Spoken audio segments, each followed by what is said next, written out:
ప్రపంచ కుబేరుడు ఎలాన్ మస్క్కు చెందిన ఏఐ చాట్బాట్ గ్రోక్ మరోసారి వివాదంలో చిక్కుకుంది.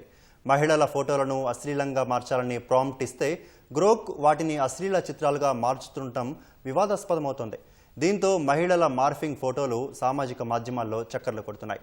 దీనిపై శివసేన యూబీటీ ఎంపీ ప్రియాంక చతుర్వేది ఆందోళన వ్యక్తం చేశారు. మహిళల గోప్యతకు సంబంధించిన ఈ అంశంపై తక్షణమే కేంద్రం జోక్యం చేసుకోవాలని కోరారు. ఈ మేరకు కేంద్ర ఐటీ శాఖ మంత్రి అశ్విని వైష్ణవ్కు ఆమె లేఖ రాశారు. కొందరు యూజర్లు సామాజిక మాధ్యమం ఎక్స్లో మహిళల ఫోటోలను అశ్లీలంగా మార్చాలని గ్రోక్కు ప్రాంప్ట్ ఇచ్చి వచ్చిన ఫోటోను సోషల్ మీడియాలో పోస్టు చేస్తున్నారని వివరించారు. ఏఐని ఇలా దుర్వినియోగం చేయడం సరికాదన్న ప్రియాంక చతుర్వేది గ్రోక్ కూడా ఇలాంటి ప్రాంప్ట్లను అంగీకరిస్తోందని వెల్లడించారు. ఇది మహిళల భద్రతకు, వారి హక్కులకు భంగం కలిగిస్తోందని ఆందోళన వ్యక్తం చేశారు.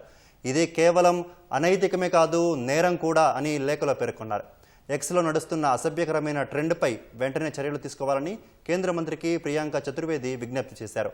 మరోవైపు గ్రోక్లో రిమూవ్ దిస్ పిక్చర్ పేరిట మరో ట్రెండ్ కూడా మొదలైంది.